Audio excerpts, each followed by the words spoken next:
Chapter 6. Woo-ha! Radicia called to her horse. She pulled her wagon to a stop just outside the Gildengeld, where Janice lived. Angus and his friends jumped out. Ta-da! Tony Pia called, waving. Have fun at camp. The minute the wagon was out of sight, Angus said, Who's got food? Erica opened the box from the Royal Pastry Chef. Daisy sniffed at the delicate pastries. Cray offers pay, she cried. Cream puffs, crooned Angus, stuffing one into his mouth. Jones, I'd forgotten what real food tastes like. The cream puffs vanished in no time.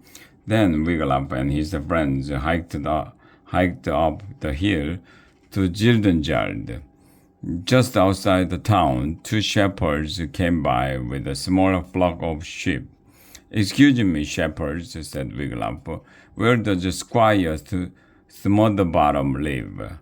Can't miss it, said the first shepherd. It's the biggest house in Gildengeld. And it isn't even finished yet, added the second shepherd. Smotherbottom used to be a peasant like us, said the first shepherd. But he got rich, said the second. Now he thinks he's a bloody squire. He's even having a statue made of himself. The shepherds cracked up, laughing at this, and went on their way. Let's go, said Angus. It can't be hard to find. Wigglup and the others walked down the main street of Gildengeld. At last they came to a huge, half-built house. In the yard, a sculptor was chipping away at a hunk of stone. A big-boned man sat on a horse in front of him. That's Janice's father, whispered Angus. Dudwin ran ahead and knocked at the door. Janice opened it.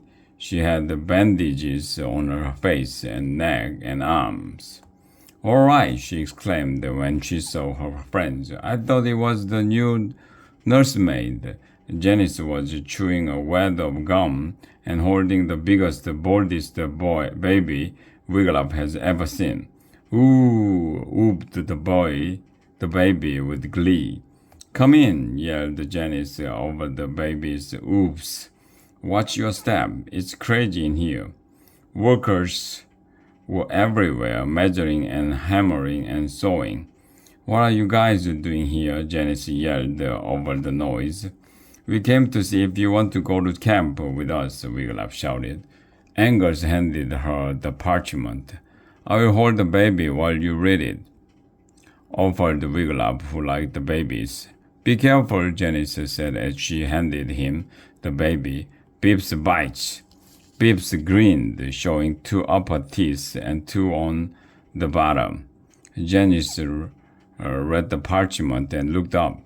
Gee, I'd love to go, she said, but who would take care of Bibbs? We've been through nearly all the nursemaids in the county. Ooh, whooped Bibbs as Janice took him back. Just then, there was a knock at the door. Janice opened it. On the stoop stood a tall woman. Next to her sat a large trunk. Aunt Gert, Janice exclaimed. Have someone bring in my trunk, Janice, said Aunt Gert, stepping inside. I've come to stay. Ever since Gears exploded, I've been alone. I need company and something to do. How about babysitting? Asked Janice. Love to, said Aunt Gert. She threw open her arms. Bipsy! Ooh! Whooped Bibbs as he threw his chubby arms around his old aunt's leathery neck and took a bite. She didn't seem to notice. Janice turned to her friends. She snapped her gum loudly and cried, Camp Dragonoka, here we come! Wigglup and his friends spent the night at Janice's half-built house. In the morning, the cook fixed them a hearty breakfast of fried noodle pudding and sent them on their way. A map on the back of the parchment showed the way to Camp Dragonoka. The party walked north on Unicorn Path. At last, they came to Waterstep Woods. "We take this trail through the woods," said Wiglaf, looking at the map.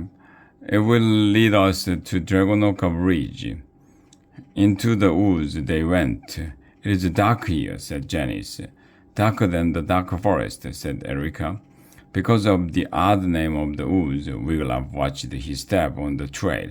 So did the others, and that is why they was taken so completely by surprise when a wiry little man jumped out from behind a tree trunk and yelled, "Surprise!"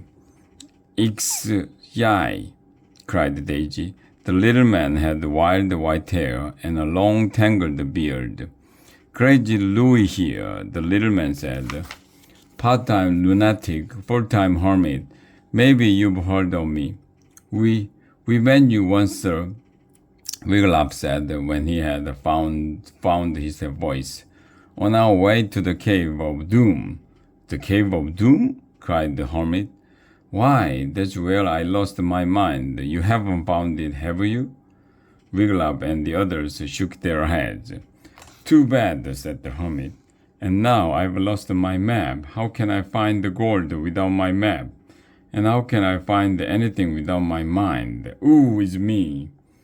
What's he talking about?" Janice said. "Who knows?" Angus whispered back. Now the hermit's face brightened. "Well, at least I don't have to worry about the terrible curse," he said. "That's a good thing. Hee hee."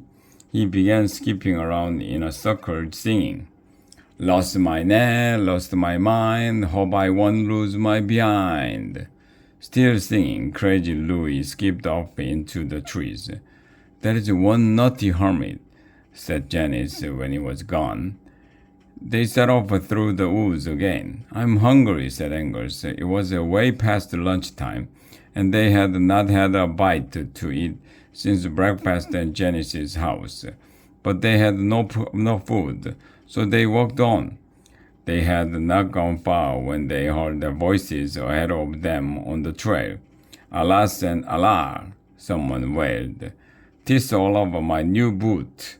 "Here, scrape it off with these leaves," said another voice, "and hurry up about it. We don't want to be left behind."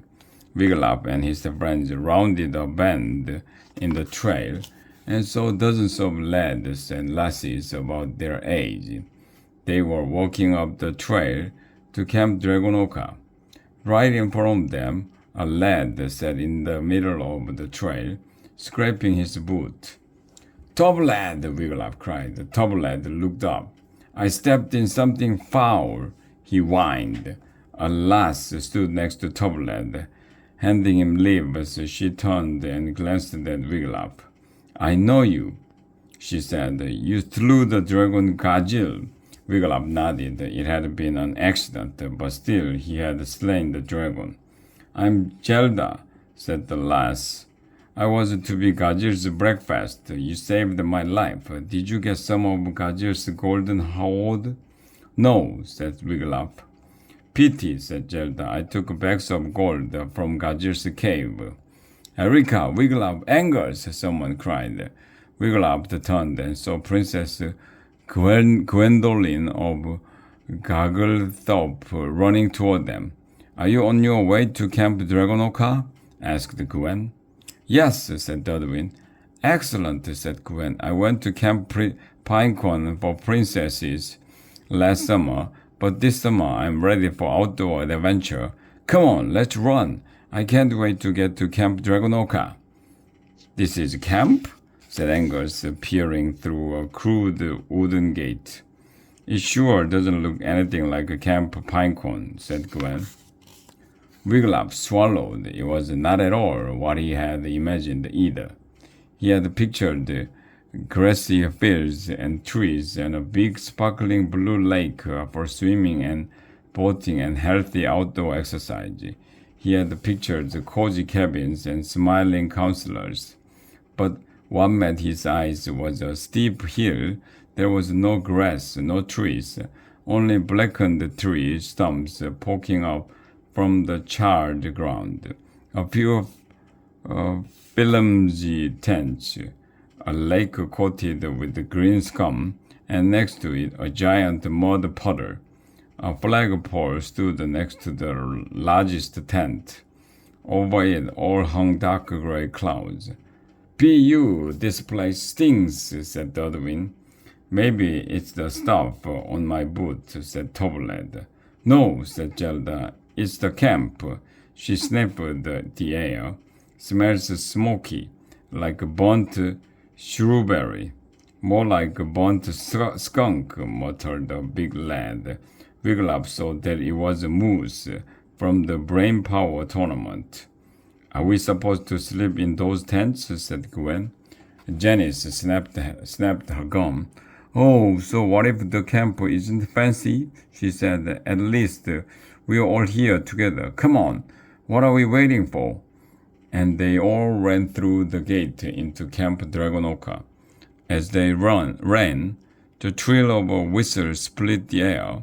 The campers stopped. Wiglaf looked around. A large man in a bright red tunic and a pair of baggy red shorts was hurrying toward them. A silver whistle hung around his neck. "Egad!" exclaimed Erica. "He looked exactly like Headmaster Mordred." "Jones," said Wiglaf. "He does." "Say it's not so," wailed Angus. The large man smiled. His gold tooth sparkled in the sunlight. "Uh-oh," said Janice. Dudwin broke away from the group and ran toward the man. "Dudwin, stop!" cried Wiglaf. But his little brother kept running until he reached the large man. "Are you Mordred?" Dudwin asked. "No," boomed the man. "Ooh-ha!" said Angus. "You could have fooled me." "Mordred is for school," the man went on. "This is camp. Here I am known as Mordy." He grinned. "Welcome to Camp Dragonoka."